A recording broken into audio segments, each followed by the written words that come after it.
Hey everybody, Jeff Reinhardt here again. Trying to keep my head on straight. There's a lot going on this week. Busy time in the LL League. So here are your Week 9 LL League football Section 2 preview video. Ready? Let's jump in.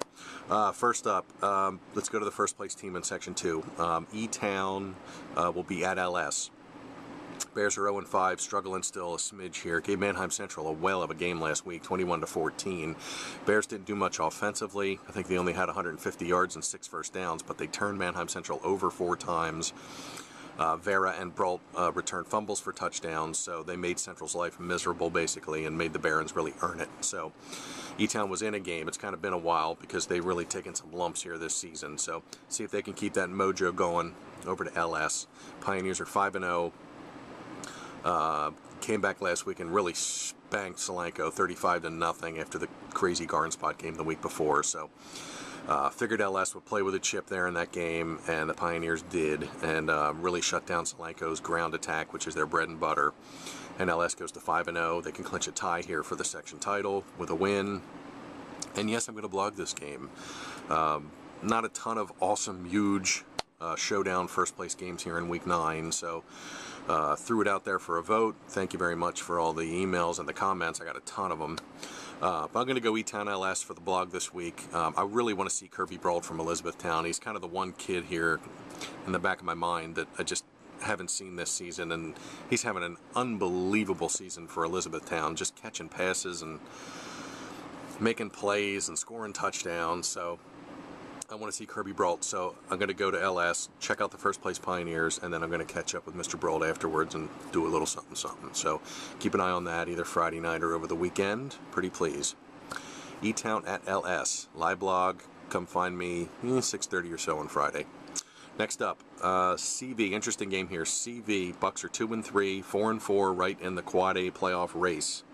Their bubble. I think they're 16, so they need wins. They go to Cocalico over in Denver, take on the Eagles. Also 2-3. Cocalico needs 2 wins to get back to 500. We'll see if 500 is good enough in AAA. Don't forget, this is when Cocalico turned it on last year, beat CV in that crazy game with the field goal block and then the touchdown pass over to Antol. Crazy stuff. Cocalico ends up winning out and going all the way to the district final. So there's kind of a lot dripping here with CV and Cocalico district-wise. I don't know if Eagles can make it at 5-5, but you know they'd love to get to 500. CV needs wins here to get in for Quad A. It looks like 5-5, and they'll dance. Big rushing attack game here. I think over/under on pass attempts might be maybe 10. Neither team throws the ball a whole lot. Cocalico, as you know, although they had 3 picks last week, they actually went up top a little bit in their game against Garden Spot, the 21-14 loss. Anthony Brown. 44 carries last week against Lebanon. 44. Wow. There's countless kids in the LO who won't get 44 touches all year or in a career. Brown had 44 last week against Lebanon for 251 yards, 2 touchdowns.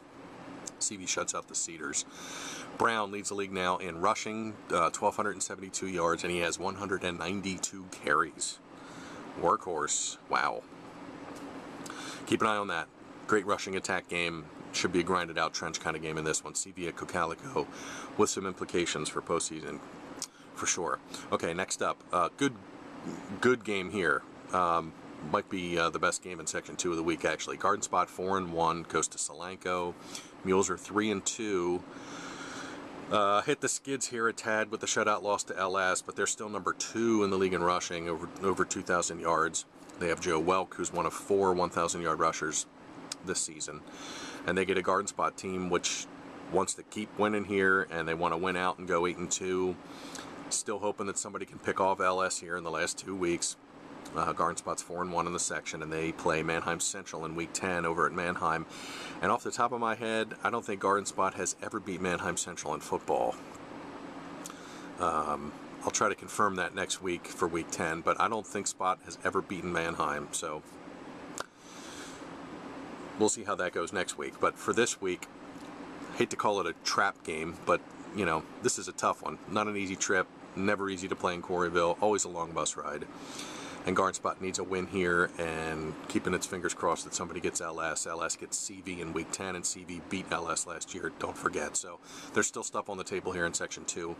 My two favorite Gardenspot stats, 24 takeaways, which is a ton. Number 1 in the league, and they're a plus 14 in turnover margin, which is number 1 in the league. So a lot of fun offensive stats, a lot of fun defensive stats, but Gardenspot's doing the little things that you have to do to be in a race and make playoffs.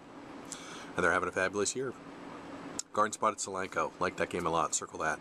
Last game in Section 2, Lebanon. Cedars are 0-5, and they've lost 6 in a row. Short trip down 72 to Mannheim. They take on the Barons. 4-1 in the section. And still right here, kind of hoping somebody can pick off LS. And as mentioned, Mannheim has Gardenspot in Week 10, so something could still happen there. Don't change the channel on Section 2 yet, because it's not quite over. Lebanon, as mentioned, 6 losses in a row. They've had injuries galore. Antal's out for the season. He's got a broken leg, and I heard that was a nasty one. They got a couple other kids that are dinged up and have missed time, and they just don't have all their weapons. And after that 2-0 start, Lebanon has really gone south here, so I think you got to chalk some of that up to injuries. Now they got to go to Mannheim, and they have not had much success with the Barons over the years.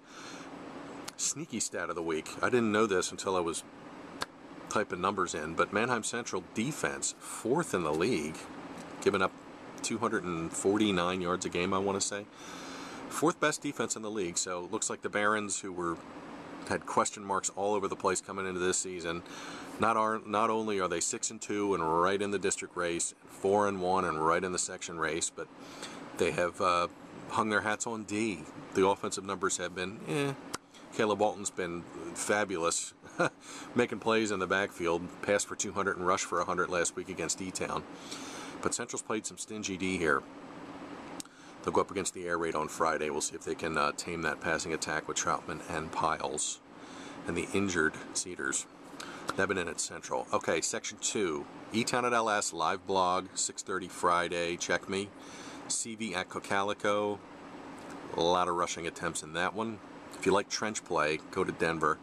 Gardenspot at Solanco, which is a really good game, kind of a trap game for Gardenspot. And Lebanon at Mannheim Central. There's your Section 2 games. I need a nap. All right. Thanks for tuning in. I appreciate it very much. More coming soon. Thanks for stopping by the page. Appreciate it.